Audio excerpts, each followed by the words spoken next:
이거는 뭐 우리가 뭐 직원이 약간 근태에 있어서 뭐 사용자를 만족시키지 못한 경우에 해당되는 거잖아요. 근데 그렇죠. 역으로 말씀드리면 이런 거죠. 자, 일주 소정 근로일, 일하기로 약속한 날을 모두 개근해야 된다고 하니까 네. 우리 그 근로자분이 해당 근로자분이 일주일에 어떤 사유가 있어서 결근이 아니고 승인에 그렇죠. 승인. 승인이 아니 참 이건 이제 그 결근이니까 그냥 일 안 하는 거 승인이 여부는 관계 없으니까 그렇죠. 어떤 법적인 권리를 이용한 기간 있잖아요. 예를 들어 우리 여성 근로자들 같은 경우에는 뭐 사실 사회적으로 그렇게 막 쓸 수 있는 분위기가 아닙니다만은 간혹 가다가 그 생리휴가를 사용하실 때 있잖아요. 네네. 자, 생리휴가를 사용하시고 그 다음에 이거는 거기다가 무급이다 보니까 네. 이 결근하고 똑같이 치부해서 주휴수당을 공제를 해버리는 데가 있어요. 그건 아니죠. 그렇죠. 네, 네, 그걸 잘 알고 계셔야 돼요. 그걸 말씀해 근데 주시죠. 저는 또 네. 요거 나오니까 그러는데 네. 사실은 이 휴가잖아요. 휴가. 네. 휴가는 나의 권리로 네. 근무일을 면제받는 거기 때문에 맞습니다. 사실 결근으로 볼 수 없다. 이제 그날은 빼고 다른 날에 네, 그렇죠. 소정 근로일을 다른 날에 그 개근 여부를 가지고 판단해 주셔야 돼요. 이런 게죠. 금요일에 생리휴가를 썼어요. 그럼 월화수목에 그렇죠. 가서 이 개근 있냐 없냐. 없냐를 가지고 판단해 주셔야 근데 돼요. 저는 또 실무적으로 좀 이거 뭐 노무사 홈페이지 아니고 노무사 네. 어떤 그 밴드 같은 데 올라왔던 건데 네. 노동부는 이렇잖아요. 월요일부터 금요일까지 소정 근로일이에요. 네. 이날을 다 연차를 갖습니다. 아, 월화수목 금을. 네. 근데 이럴 때 네. 소정 근로일을 전체를 휴가를 가거나 네. 이런 경우에 안 생긴다고 하잖아요. 그렇죠. 예. 저는 찬동할 수가 없어요. 그 형님 아까 말씀하신 대로 뭐 법적 권리를 행사한 거에 불과한데 그렇죠. 휴가를 줘야 되냐. 근데 저는 이렇게 생각해요. 자, 주유의 취지가 뭐냐 하면 일주일의 소정 근로일을 만근함으로써 얻은 그간의 피로에 대한 회복이거든요.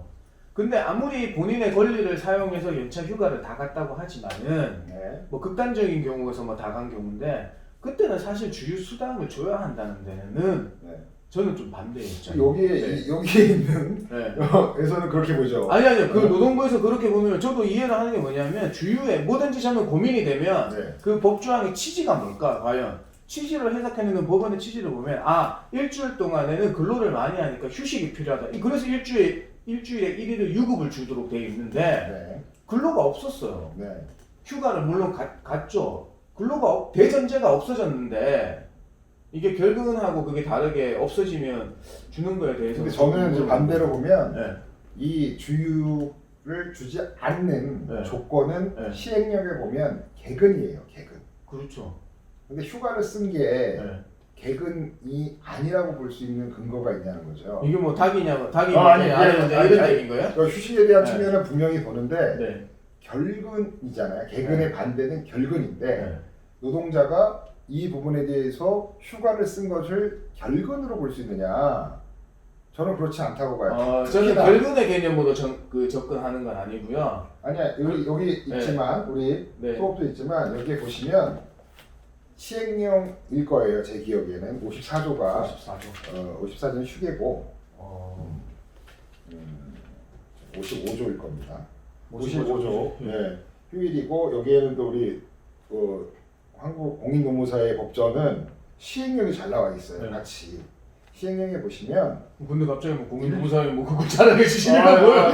굳이 뭐 가르쳐 주시려고? 저는 지난번 저희 사무실은 2013년 판인데 우리 김효신 노무사는 또 공인노무사의 이사이기도 해서 그런가 20년 판을 갖고 계시네요. 저도 뭐 얻은 거 아닙니다. 돈 주고 다 삽니다 저도. 저희 법이 너무 많이 바뀌어서 내년 정도에 제가 새로운 법전을 대비하려고 하고 일단 있습니다. 우선은 뭐 우선은 깨끗하시네. 네. 보시면 네. 제55조 법 제55조 1항에 따른 유급휴일은 일주일 동안의 소정 근로일을 개근한 자에게 주어야 한다라고 시행령 30조에 들어 있어요. 네. 이 개근이 문제인데 우리 통상적으로 휴가를 썼다고 해서 이 개근하지 않았다라고 얘기하지는 않는 것 같아요. 제가 볼 때. 네. 이게 개근에 뭐 모두 개자에 뭐 근로 글자를 쓰는 건지 그래서 모두 근로를 해야 된다. 근데 그러면 연차 휴가로 한번 가면 다른 휴가는 제외하고 연차 휴가 같은 경우 연차 유급 휴가입니다. 더군다나 유급이라는 거는 일한 것으로 쳐준다는 얘기잖아요. 그렇죠. 응?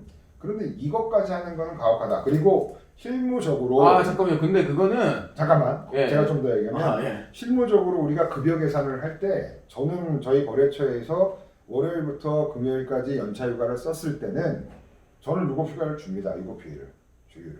아 그렇죠. 뭐 저도 당연히 그거는 네. 뭐 저긴데 더 법 그냥 우리가 법을 놓고 이제 법의 해석을 따진다고 하면 네. 유급 휴가를 쓰는 거는 일했다고 쳐주는 게 아니죠. 근로의 면제인 거고 그 면제됐지만은 네. 그 유급으로 인정해주겠다는 거죠. 그러니까 유급으로 네. 인정하니까 근로와 거의 유사한 뭐 동일하다고 그렇죠. 말씀하시는 이거는 뭐 저기가 해석이 엇갈릴 수 있겠습니다만 저는 어떻게 생각하면 근로가 면제받는 거고 그 면제를 그냥 임금의 손실 없이 편안하게 쉬도록 인정해 준 거다. 그런데 그렇게 얘기를 하면 네. 반대적으로 얘기해 볼게요. 하루만 근무를 하고 네. 하수목금 4일을 연차를 가면 또 주휴를 주라고 돼 있어요. 그렇죠. 그러면 그것도 어폐가 있지 않겠습니까? 말하자면 네. 그 뭐 휴식이 문제다라고 음. 하면 그러면 3일을 쓴 경우, 예를 들면 이틀을 쓴 경우 다 안 줘야죠. 그렇죠? 네. 우리가 5일 중에 하루를 근무하고 4일을 연차했을 때는 주휴수당을 주고, 그죠? 5일을 다 연차를 썼을 때는 안 주고.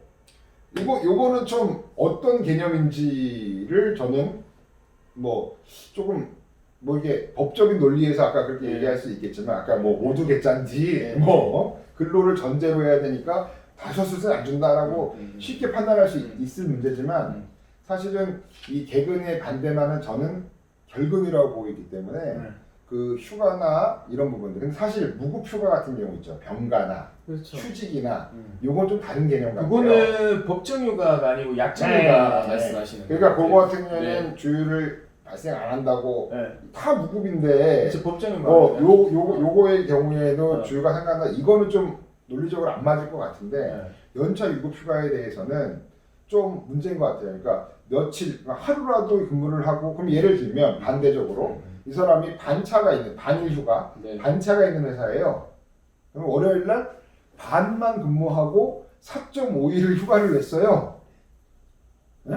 그럼 4시간만 근무를 하고 솔직히 뭐 반휴 같은 경우에 보면 오전 반차는 3시간, 오후 반차는 5시간 하는 데도 있습니다. 네, 그죠? 맞아요. 그러면 3시간만 근무하고 휴가를 갔어요. 승인 받아서. 주의 발생해요, 안 해요? 쩌네요. 괜찮아요. 네. 그러면 이 3시간 때문에 네. 8시간을 네.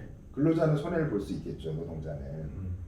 근데 그거는 조금 저는 아니라고 보고 있고 주유의 문제는 네. 사실 따끈따끈한 문제들은 이런 것 같아요. 제가 볼 때는 지금 김노무사님이 정리를 하면 주유 다시 한번 정리해 주시죠. 주유 발생 요건. 네.